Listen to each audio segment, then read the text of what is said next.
শুরুতে জানিয়ে দেব ইসরায়েলের 12 জাহাজে হামলার দাবি ইরানের। জানিয়ে দেব সেভেন সিস্টার্সের 60 কিলোমিটার ভেতরে ঢুকেছে চীনের সৈন্যরা, দাবি ভারতীয় গণমাধ্যমের।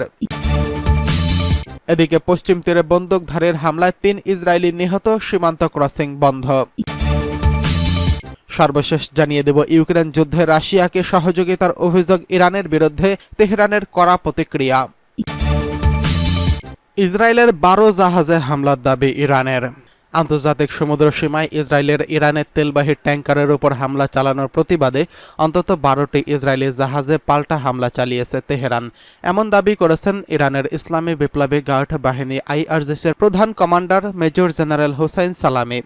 ইরানের প্রেসিডেন্ট মাসুদ পেজেশকিয়ান তেহরানে আইআরজিসির খাতামুল আম্বিয়া সদর দপ্তর পরিদর্শন করতে গেলে মেজর জেনারেল সালামি এই কথা জানান।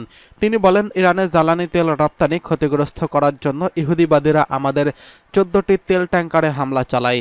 প্রাথমিকভাবে কারা এই হামলা চালাচ্ছে তা আমরা বুঝতে পারিনি, কারণ তারা অত্যন্ত গোপনীয়তার সঙ্গে হামলা চালাচ্ছে। অবশেষে আমরা বুঝতে পারি ইসরায়েল এসব হামলা চালাচ্ছে এবং এরপর আমরা তাদের 12টি জাহাজে পাল্টা আঘাত করি। আইআরজিসির প্রধান কমান্ডার বলেন, যখন আমরা তাদের 5ম জাহাজটিতে আঘাত হানি তখন তারা আমাদের বিরুদ্ধে তাদের হামলা বন্ধ করে এবং জাহাজ যুদ্ধের অবসান ঘটানোর সিদ্ধান্ত নেয়। জেনারেল সালামি তারও আগের ঘটনা উল্লেখ করে বলেন, ব্রিটিশ সরকার জিব্রাল্টার প্রণালীতে আমাদের একটি অয়েল ট্যাঙ্কার আটক করার পর আমরা তাদের স্টেনা ইম্পোরো জাহাজে আটক করলে তারা আত্মসমর্পণে বাধ্য হয়। 2019 সালে ইরান হরমুজ প্রণালীতে এই ব্রিটিশ জাহাজটি আটক করেছিল। এদিকে সেভেন সিস্টার্সের 60 কিলোমিটার ভিতরে ঢুকে পড়েছে চীনা সৈন্যরা, দাবি ভারতীয় গণমাধ্যমের। ভারতের উত্তর পূর্বাঞ্চলীয় কৌশলগত গুরুত্বপূর্ণ 7 রাজ্য বা সেভেন সিস্টার্সের অন্তর্ভুক্ত অরুণাচল প্রদেশের ভারতীয় ভূখণ্ডের প্রায় 60 কিলোমিটার ভেতরে ঢুকে পড়েছে চীনের সামরিক বাহিনী। শুধু তাই নয়, ভারতীয় ভূখণ্ডে ঢুকে অরুণাচল প্রদেশে আনজাও জেলার কাপাপু এলাকায় ক্যাম্প করেছে চীনের পিপলস লিবারেশন আর্মি। অরুণাচলে স্থানীয় সংবাদ মাধ্যম অরুণাচল 24 এবং নিউজ 5 সরেজমিন ঘুরে তৈরি করা এক প্রতিবেদনে চাঞ্চল্যকর এই তথ্য জানিয়েছেন। দেশটির সংবাদ মাধ্যমকে একাধিক সূত্র বলছে, কাপাপু এলাকায় কাঠে আগুন ধরানো, পাথরের গায়ে রং ব্যবহার করে চীনের নাম এবং চীনা খাদ্য সামগ্রীর ছবি দেখে বোঝা যায় সেখানে প্রায় 1 সপ্তাহ আগে চীনা সৈন্যদের অনুপ্রবেশ ঘটেছে। ছবিতে বোঝা যায় পাথরের গায়ে ইংরেজিতে 2024 সাল লেখা রয়েছে। ভারতীয় ভূখণ্ডে নিজেদের মালিকানা দাবি করার জন্য অনুপ্রবেশের সময় চীনা সেনাবাহিনী এসব কৌশল ব্যবহার করে বলে জানা গেছে। নিউজ 5 বলছে, 2 দেশকে বিভক্তকারী ম্যাককোহন লাইনের হাদরিগ্রা পার্সের কাছে কাপাপুতে ইন্দো তিব্বত বর্ডার পুলিশের একটি ক্যাম্পে অবস্থান করছে। আর আনজাও জেলার নিকটতম প্রশাসনিক এলাকা চগলাকাম ম্যাকহেইন লাইন থেকে প্রায় 90 কিলোমিটার দূরে অবস্থিত। এছাড়া চাগলাগাম এলাকা থেকে প্রায় 800 কিলোমিটার দূরে পার্বত্য এলাকায় গ্লাইতাক্রুর পাশের অবস্থান। এর আগে 2022 সালের আগস্টে সামাজিক যোগাযোগ মাধ্যমে ব্যাপকভাবে ছড়িয়ে পড়া ছবিতে দেখা যায় পিএলএ সৈন্যরা হাদরিগ্রা হ্রদের কাছে নিজেদের অবকাঠামো নির্মাণ কার্যক্রম তদারকি করছেন। সেখানে 3টি খননকারী মেশিন দিয়ে খনন কাজ পরিচালনা করতে দেখা যায় চীনের সামরিক বাহিনীকে।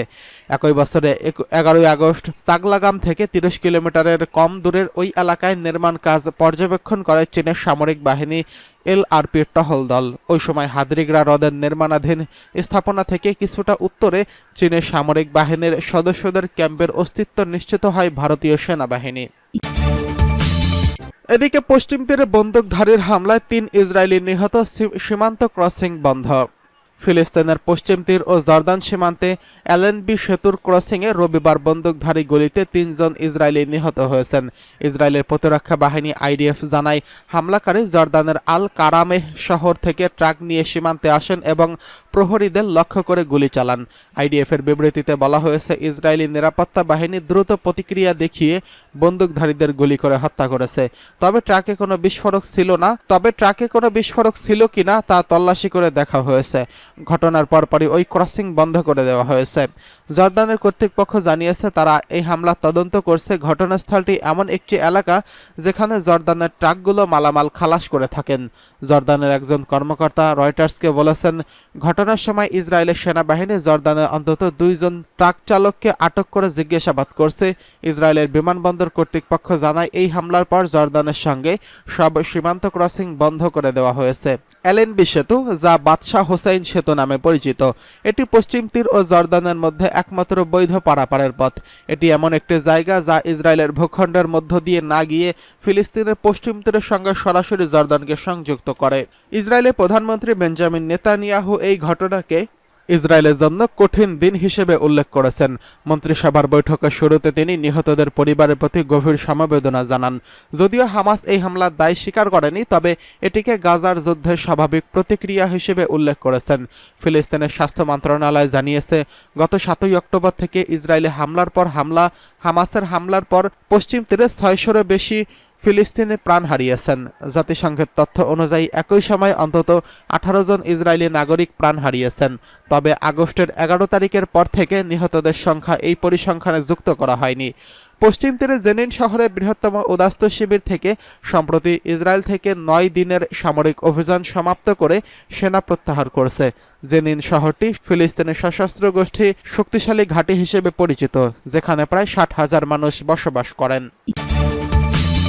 এদিকে ইউক্রেন যুদ্ধে রাশিয়াকে সহযোগিতার অভিযোগে ইরানের বিরুদ্ধে তেহরানের প্রতিক্রিয়া। ইউক্রেন যুদ্ধ শুরুর পর থেকে পশ্চিমা দেশগুলো বারবার তেহরানকে এই যুদ্ধে ইন্ধন যোগানোর অভিযোগ তুলে কোনো প্রমাণ ছাড়াই ইরান রাশিয়ার কাছে অস্ত্র বিক্রির দাবি করে আসছে। যদিও তেহরান প্রতিবারই এসব অভিযোগ অস্বীকার করে আসছে। সম্প্রতি বছরগুলোতে ইউক্রেন ও মার্কিন যুক্তরাষ্ট্র এবং বেশ কয়েকটি ইউরোপীয় দেশ দাবি করছে যে রাশিয়া ইউক্রেন যুদ্ধে ইরানি ড্রোন ব্যবহার করছে, কিন্তু বাস্তবতা হচ্ছে কোনো প্রমাণ ছাড়াই ইরানের বিরুদ্ধে এই ধরনের অভিযোগ উত্থাপনের উদ্দেশ্য হচ্ছে ইরান ও রাশিয়ার উপর রাজনৈতিক অর্থনৈতিক চাপ বাড়ানোর পাশাপাশি যুদ্ধ চালিয়ে যাওয়ার জন্য ইউক্রেনে পশ্চিমা অস্ত্র পাঠানোর বিষয়টিকে বৈধতা দেওয়ার চেষ্টা করা। পার্সটুডের মতে তেহরানের বিরুদ্ধে কিয়েভ এবং তার সমর্থকদের অভিযোগ এমন সময় উত্থাপিত হয়েছে যখন ইরান বারবার বলছে যে তারা ইউক্রেন সংকটের বিষয়ে নিরপেক্ষ নীতি মেনে চলে। প্রকৃতপক্ষে ইরান এই সংকটের কোনো পক্ষই নয়। এই সংকটের শুরু থেকেই তারা 2 দেশকে কূটনৈতিক উপায়ে বিরাজমান বিরোধ এবং বিভিন্ন সমস্যার সমাধান এবং যুদ্ধ বন্ধের আহ্বান জানিয়ে আসছেন, কেননা উভয় পক্ষের সাথে ইরানের বন্ধুত্বপূর্ণ সম্পর্ক রয়েছে। ইরানের বিরুদ্ধে উত্থাপিত অভিযোগের ব্যাপারে ইউক্রেনের কর্মকর্তাদের সাথে তেহরানের কর্মকর্তাদের বিশেষজ্ঞ পর্যায়ের বৈঠক হয়েছে, কিন্তু সেই বৈঠকে ইউক্রেনের কর্মকর্তারা রাশিয়ার ইরানি ড্রোন ব্যবহারের অভিযোগের সপক্ষে কোনো প্রমাণ দিতে পারেনি, আর এ থেকে ইরানের বিরুদ্ধে তাদের দাবির অসারতা প্রমাণিত হয়েছে। এর আগে ইরানের শহীদ পররাষ্ট্রমন্ত্রী হোসেইন আমির আবদুল্লাহিয়ান বলেছিলেন, রাশিয়ার কাছে যে কয়েকটি ইরানি ড্রোন আছে সেগুলো ইউক্রেন যুদ্ধের সাথে সম্পর্কিত নয়, বরং এই যুদ্ধ শুরুর অনেক আগে রাশিয়া তেহরান অস্ত্র চুক্তির সাথে সম্পর্কিত বিষয় ছিল। এছাড়া ইরানের শীর্ষ কর্মকর্তারা কখনোই ইউক্রেন যুদ্ধকে ইতিবাচক দৃষ্টিতে দেখেনি এবং জনগণের স্বার্থে বারবার অবসানের আহ্বান জানিয়ে আসছেন। ইউক্রেন যুদ্ধ শুরুর পরপরই ইরানের ইসলামিক বিপ্লবের সর্বোচ্চ নেতা আয়াতুল্লাহ উজমা খামেনি টেলিভিশনে সম্প্রচারিত ভাষণে বলেছিলেন, আমরা মানুষ হত্যা এবং যে কোনো দেশ বা জাতির অবকাঠামো ধ্বংসের বিরুদ্ধে। বিশ্বের যে কোনো স্থানে এই ধরনের পদক্ষেপের বিরোধী আমরা। এটা আমাদের অতিলঙ্ঘনীয় নীতি। আমরা পশ্চিমাদের মতো নই। আমরা ইউক্রেন যুদ্ধ বন্ধের পক্ষে। আমরা চাই যুদ্ধ এখনই শেষ হোক। তবে কোনো সংকট নিরাময় তখনই সম্ভব যখন সংকটের মূল জানা যায়। ইউক্রেন সংকটের মূলে রয়েছে আমেরিকা ও পশ্চিমাদের নীতি।